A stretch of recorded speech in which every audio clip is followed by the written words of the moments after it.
Bueno, a veces vemos que las estadísticas no mienten siempre.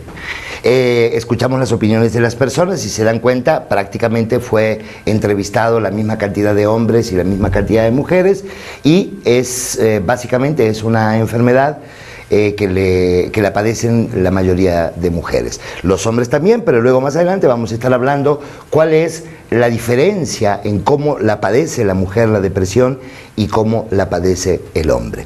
Vamos a empezar, antes de entrar directamente con el tema, vamos a empezar con estadísticas. Saben que me gustan, sabe que siempre nos da un panorama de cómo estamos nosotros en México y cómo está el mundo en relación al tema del que estamos hablando en el programa.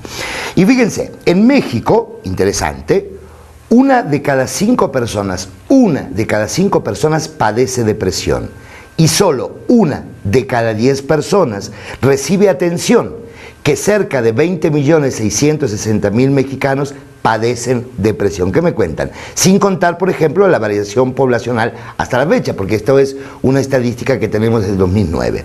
Entonces, escuchando esta cifra, implica que México alberga, atención, el 17% del total de las personas con depresión en el mundo, ya que este padecimiento afecta a 121 millones de personas sobre la Tierra. ¿Qué me cuentan? Tenemos un porcentaje, nosotros últimamente nos estamos caracterizando por los porcentajes en contra o los que no se esperan de salud en el mundo. La depresión es una enfermedad que es diagnosticada de 5 a 10 años después de que se manifiestan los primeros síntomas. Esto es lo peligroso porque el punto en donde se diagnostica la depresión 10 años después es porque la gente ya no puede tocar más de sus recursos para poder, y yo diría no viviendo, sino sobreviviendo. La depresión en principio aparece como una enfermedad silenciosa, aparece como una enfermedad que nos confunde. ¿Y nos confunde por qué? Porque como todos a lo largo del tiempo, a lo largo de nuestra vida, pasamos momentos de tristeza, pasamos momentos de melancolía,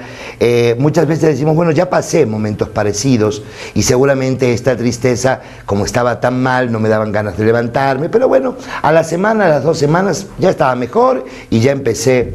No solamente estos pueden ser pequeños avisos o pequeñas llamadas de atención, sino que es importante que diferenciemos la tristeza de la depresión. Ya hicimos una pregunta al público y van a ver cómo la mayoría de las personas sí tiene claro que en la depresión existe la tristeza, pero la tristeza no es depresión. Es decir, cuando me pasa un acontecimiento cotidiano, un acontecimiento como puede ser una ruptura de relación, cuando puede ser una pérdida, cuando puede ser una expectativa que no se cumple, puedo tener tristeza, pero es un hecho que está claro para las personas, entonces este hecho lo que me produce es tristeza. La depresión, justamente, en general, al principio no tiene identificado, es decir, yo me empiezo a sentir triste, tal vez por un motivo, pero esta tristeza se va como cronificando y ya luego ni siquiera me acuerdo de por qué era la tristeza y cuándo me empezó la tristeza, y es allí cuando la tristeza, como uno de los síntomas más importantes de la depresión, se instalan dentro de nosotros. Fíjense que vamos a hablar, por supuesto, más adelante de cuáles son los síntomas, eso está absolutamente claro. También creo que es importante que diferenciemos cuáles son los tipos de depresión que existen. Existe una que creo que es la más difícil, porque es la depresión que nosotros llamamos depresión mayor o depresión grave. Esta depresión aparece de la misma manera, no necesariamente tenemos que tener un evento muy importante para que la depresión mayor aparezca, pero esta es verdaderamente devastadora. Es decir, esta no es que tengo impedimento, pero puedo levantarme e ir a trabajar, puedo tener las actividades cotidianas, puedo seguir amando. No, esta depresión finalmente es la famosa depresión que conocemos y que te deja en la cama, que no tienes ganas de levantarte, que no tienes absolutamente ningún tipo de idea de continuar viviendo. En este tipo de depresión es donde se dan más los intentos de suicidio, no solamente en el hombre y en la mujer, sino que en los niños y en los adolescentes. Y luego, por supuesto, la depresión a muchas personas las lleva al suicidio. No es la enfermedad estrella para que la gente se suicide, pero sí finalmente la depresión tiene un impacto muy grande en las personas para tomar la decisión del suicidio. Fíjense que rápidamente en el índice de suicidios la mayoría de las personas que se suicidan son de género masculino. y las mujeres también se suicidan, pero tienen más intentos de suicidio que no llegan a hacerse, a culminarse.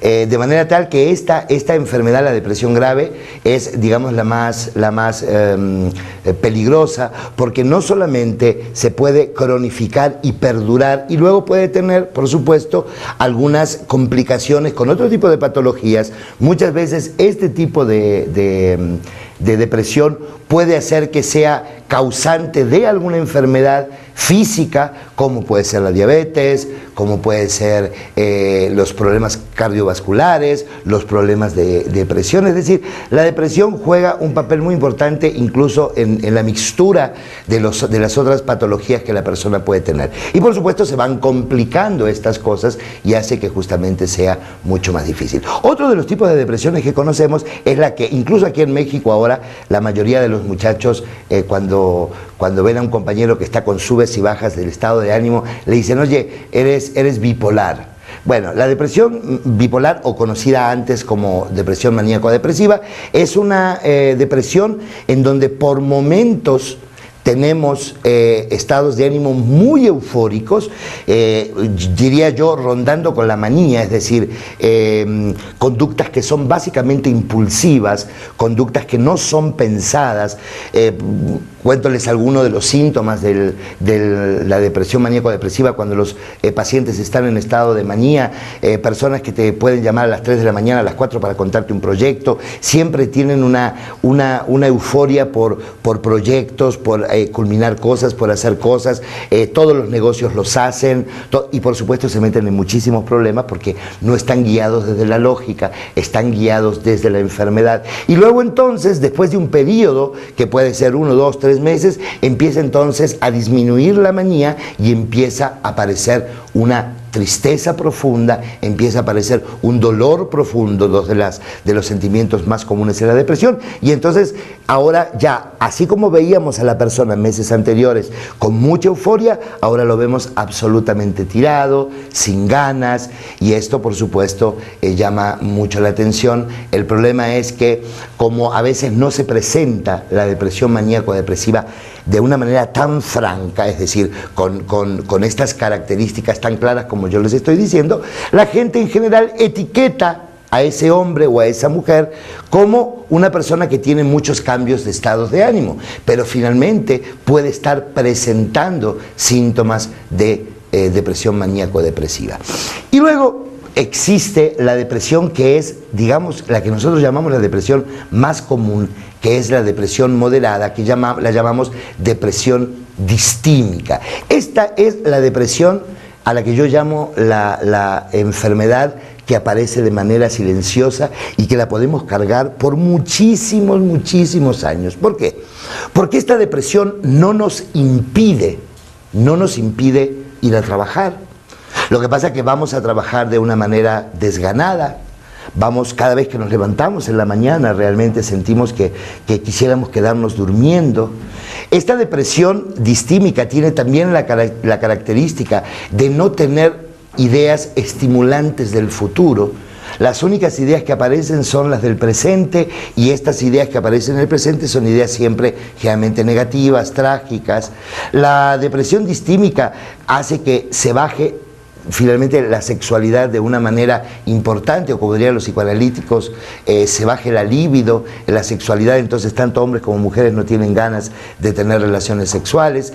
Estas personas las sigues viendo en el supermercado, a estas personas las sigues viendo en una fiesta, a estas personas las sigues viendo en un autobús, pero finalmente están cargando esta depresión, porque al principio la gente no comparte, no comenta que se está sintiendo de esta manera. Muchas veces esta depresión es el disparador